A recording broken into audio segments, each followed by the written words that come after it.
This is the second talk in our series on the enemies we face. In our previous talk, we looked at the nature and the structure of Satan's kingdom, and we saw that his kingdom operates on two levels. The upper level is in the heavenlies, somewhere in the heavenly region that is not the heaven of God and is not the visible heaven. And his upper level consists of rebellious angels who are in opposition to God. And then the lower level consists of men who are not surrendered to God and to the righteous government of Jesus, the Messiah and the Savior. And I pointed out that the key word that describes all those in Satan's kingdom is the word rebel.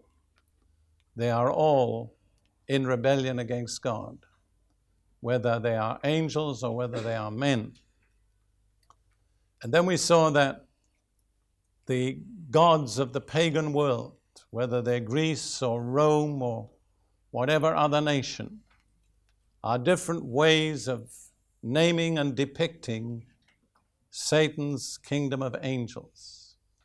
And all those who have been worshipped by pagan religions and pagan societies are satanic angels. The particular generic name for the way that men seek to contact these satanic angels is witchcraft.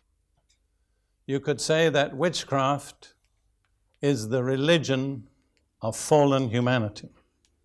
It's got countless different forms and ceremonies, but it has this one common feature, that it's different ways of contacting different satanic spiritual beings.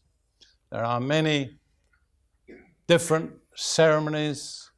Most of them are in some way sensual or cruel or defiling.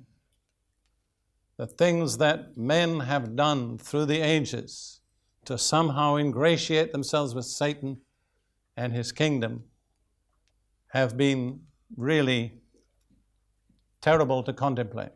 I spoke a little bit about the American Indians as an example of a racial group that have for the most part not escaped from the dominion of Satan. And just as a matter of interest, I was reading in the National Geographic magazine, their main ceremony is what they call the sun dance, in which they fasten hooks in their skin and then hang by those hooks and tear great portions of their skin out. They do this in order to worship their God.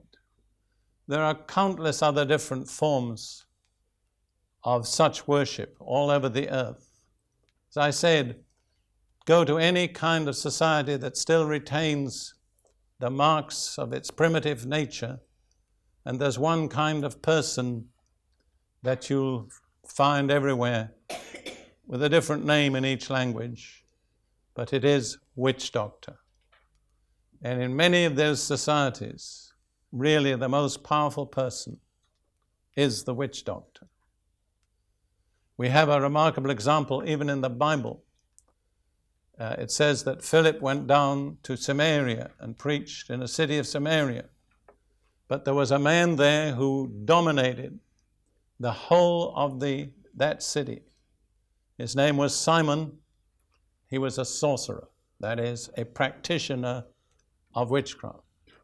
And it says the whole city was in fear of him because of the magic that he used. That's not an unusual situation. In a certain sense, that's a pretty typical picture of pagan primitive society.